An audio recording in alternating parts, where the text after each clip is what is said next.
Dear students, చోళుల చరిత్రలో రాజులు అనేక మంది ఉన్నారు. కానీ ఒక రాజు వచ్చిన తర్వాత చోళ సామ్రాజ్యము అసలు రూపమే మారిపోయింది. సిమళ దేశంలోకి చోళ సైన్యం ప్రవేశించింది. మాల్దీవుల వరకు చోళ ప్రభావం వెళ్ళిపోయింది. వేంగి రాజకీయాల్లో చోళుల జోక్యం పెరిగింది. పశ్చిమ డెక్కన్లో చోళుల ప్రభావము తుంగభద్ర వరకు పెరిగిపోయింది. ఇక తంజావూరులో అయితే ఆయన నిర్మించిన బృహదీశ్వరాలయం 1000 సంవత్సరాల తర్వాత కూడా ఆయన వైభవానికి సాక్ష్యంగా నిలిచింది. ఇంతటి మార్పు కారణమైన ఆ రాజు ఎవరు? ఆయనే రాజరాజ చోళుడు.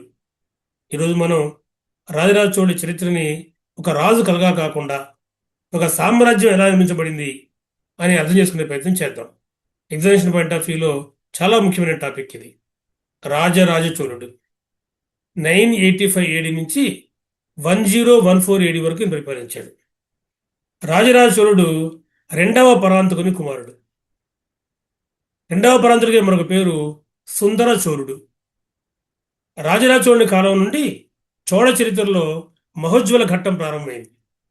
ఆయన పాలన చోళ సామ్రాజ్య విస్తరణకు, సైనిక విజయాలకు, పరిపాలన సంస్కరణలకు, ముఖ్యంగా కళా వాస్తు వైభవానికి సుప్రసిద్ధి చెందింది.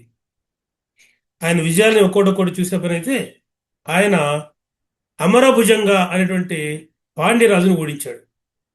పాండ్య దేశం మొత్తాన్ని ఆక్రమించి తన ఆధిపత్యాన్ని కొనసాగించాడు. కేరళ వైపుగా దృష్టిని సారించి క్యాండలూరు శాలై వద్ద చేరరాజుల నౌకాబలాన్ని ఓడించాడు. అనంతరం క్విలన్, కూర్గు ప్రాంతాలు, కొల్లం, కొడగు ప్రాంతాలు, వాటి మీద తన ఆధిపత్యాన్ని విస్తరించాడు. సిమళ దేశం, శ్రీలంక రాజైన 5వ మహేంద్రను ఓడించాడు. ఉత్తర సిమళ దేశాన్ని ఆక్రమించి దాని రాజధాని అనురాధపురాన్ని తన చేతిలో తీసుకున్నాడు. ఉత్తర సిమళంలోనే పొలోన్నరువా అనే ముఖ్యమైనటువంటి పరిపాలనా కేంద్రాన్ని ఏర్పాటు చేశాడు. అనురాధపురం స్థానంలో ఇది చోళులకు ప్రధాన కేంద్రంగా మారిపోయింది. అప్పుడు దాకా అనురాధపురము వాళ్ళ రాజధాని. ఉత్తర సిమళ ప్రాంతాన్ని చోళ పరిపాలన తీసుకొచ్చి దానిని ముమ్మడి చోళ మండలము అని పేరు పెట్టాడు. కానీ ముమ్మడి చోళ మండలము ఎవరి కాలంలో ఉన్నది అంటే మనం చెప్పాల్సి ఉంటుంది, రాజరాజ చోళ కాలంలో ప్రారంభమైంది. ముమ్మడి చోళ మండలం ఏ ప్రాంతంలో ఉంది అంటే మనం సమాధానం చెప్పాల్సి ఉంటుంది, ఉత్తర సింహళము. పొలోన్నరువులో ఈయన శివదేవళ అనేటువంటి ఒక అద్భుతమైన శివాలయాన్ని కట్టించాడు. తదుపరి ఈయన పశ్చిమ గాంగులను ఓడించి, వీళ్ళు కర్ణాటక ప్రాంతంలో ఉంటారు, కర్ణాటక తీరం వైపు ఉంటారు, వారిని ఓడించి గంగవాడి, తడిగేవాడి, నొలంబవాడి ప్రాంతాల మీద చోళుల ఆధిపత్యాన్ని విస్తరింపజేశాడు. మరోవైపున డెక్కన్లో, మహారాష్ట్ర ప్రాంతంలో కళ్యాణి రాజులు పరిపాలిస్తున్నారు. కళ్యాణి చాళుక్య రాజులు పరిపాలిస్తున్నారు. కళ్యాణి చాళుక్య రాజు అనేటువంటి సత్యాశ్రయుడితో యుద్ధం చేశాడు. చోళ సామ్రాజ్య ప్రభావాన్ని తుంగభద్ర నది వరకు విస్తరింపజేశాడు.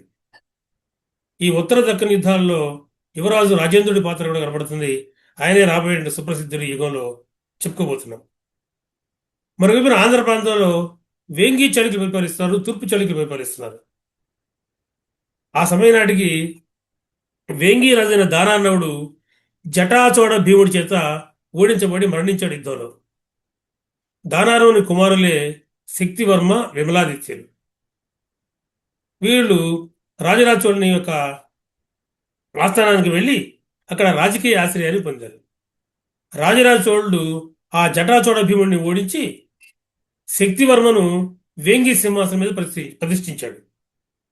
అంతేకాదు, దానార్ణుని రెండవ కుమారుడైన విమలాదిత్యునికి తన కుమార్తె కుందవ్వనిచ్చి వివాహం చేశాడు. ఈ వివాహంతో చోళులు, తూర్పు చాళుక్యుల మధ్య రాజకీయ సంబంధాలు బలోపేతమయ్యాయి. రాజరాజ చోళుని విజయాలను పేర్కొనే శాసనాలు ఆయన కళింగను 12,000 దీవులను జయించినట్టుగా పేర్కొంటున్నాయి. కళింగ ఒరిస్సా ప్రాంతం. అంతేకాదు, 12,000 దీవులు అంటే మాల్దీవులు. ఈ మాల్దీవులు కూడా ఆక్రమించాడు ఆయన. తంజావూరు శాసనం ఒకటి ఉన్నది.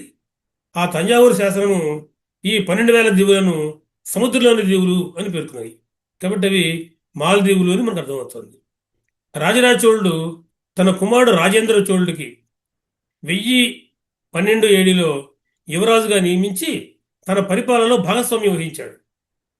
అంటే రాజరాజ చోళుడి చివరి సంవత్సరాలలో రాజేంద్ర చోళుడు సహపాలకుడుగా వ్యవహరించాడు. ఇంకొక ముఖ్యమైన విషయము, రాజరాజ చోళుడు తంజావూరులో తన రాజధానిలో ఒక గొప్ప దేవాలయాన్ని కట్టించాడు. దానిని మనము రాజరాజేశ్వర ఆలయం అని కానీ బృహత్ ఈశ్వర బృహదీశ్వర ఆలయం అని కానీ పిలుస్తాం. 1010 ఏడీలో ఈ దేవాలయం నిర్మించడం పూర్తయింది. దీనిని బృహదీశ్వరాలయము అని అంటాం మనం. కారణం ఏంటంటే మీరు అక్కడ చూడండి, ఆ బృహదీశ్వరాలయం యొక్క విమానం సుమారుగా 60 మీటర్ల ఎత్తు కలిగి ఉంది. భారతదేశంలోని అత్యంత శిఖరాన్ని కలిగిన నిర్మాణమే బృహదీశ్వరాలయం. యునెస్కో దీనిని 59.82 మీటర్లు ఉంది అని గుర్తిస్తోంది. యునెస్కో దీనిని చోళ వాస్తుశిల్పం యొక్క అత్యున్నత విజయాలలో ఒకటిగా పేర్కొన్నది, అత్యున్నత నిర్మాణాలలో ఒకటిగా పేర్కొన్నది. అటువంటి బృహదీశ్వరాన్ని నిర్మించిన వాడు తిరిగి మళ్ళీ రాజరాజ చోళుడు.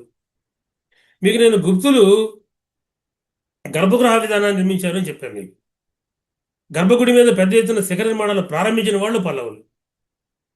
ఆ క్లాస్ మనకు లేవు కాబట్టి మనం అది చెప్పుకోలేం. అయితే ఆ శిఖర నిర్మాణాన్ని పెద్ద ఎత్తున నిర్మించిన వాళ్ళు, పోషించిన వాళ్ళు చోళులు. ముఖ్యంగా రాజరాజ చోళుడు అయితే ఈ తంజావూరు ఆలయంలో ఉన్నటువంటి గర్భగుడి మీద ఉండేటువంటి శిఖరాన్ని అత్యంత ఎత్తుగా నిర్మించాడు. అందువల్ల దానిని బృహదీశ్వరాలయము అని మనం పిలుస్తున్నాం.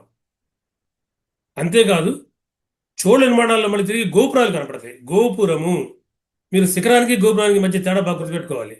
శిఖరము అంటే గర్భగుడి మీద కట్టబడినటువంటి ఎత్తైన నిర్మాణం, ఊర్ధ్వ నిర్మాణం.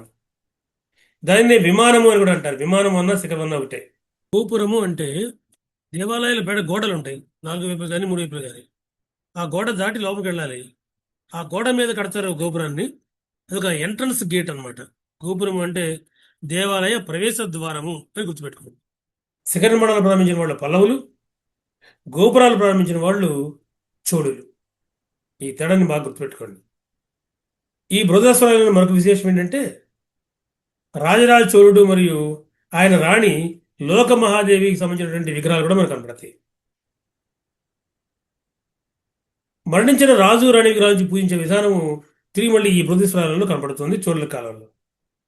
చరిత్రకారులు ఏమంటున్నారు అంటే, రాజస్థాన్లో లంతిక దేవాలయం ఉంది. ఆ లంతిక దేవాలయంలో మొట్టమొదటిసారిగా మరణించిన రాజు రాణి విగ్రహాన్ని పూజించేవాళ్ళని, ఆ తర్వాత ఇది తిరిగి మళ్ళీ బృహదీశ్వరాలయంలో మనకు కనిపిస్తుంది అని చరిత్రకారులు తెలియజేస్తున్నారు. ఇక చోళయుగంలో ఆగ్నేయాసియా ప్రాంతాలు, జావా, సుమిత్ర, బోనియో, ఈ ప్రాంతాలలో శైలేంద్ర రాజులు పరిపాలిస్తున్నారు. ఆ రాజ్యం పేరు శ్రీవిజయ రాజ్యం, రాజవంశం పేరు శైలేంద్ర రాజవంశం.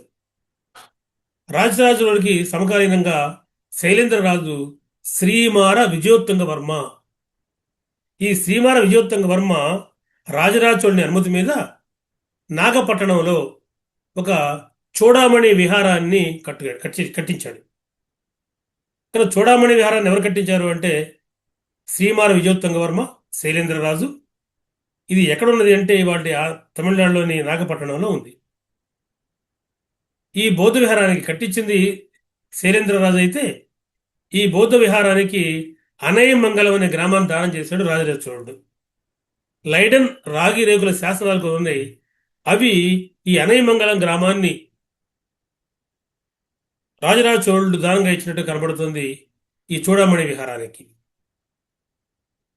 ఇదే రాజరాజ చోళుడికి ముమ్మడి చోళ, చోళ అరుమోలి, రాజరాజ, శివపాదశేఖర, జయంగొండ, చోళ మార్తాండ వంటి బిరుదులు ఉన్నాయి.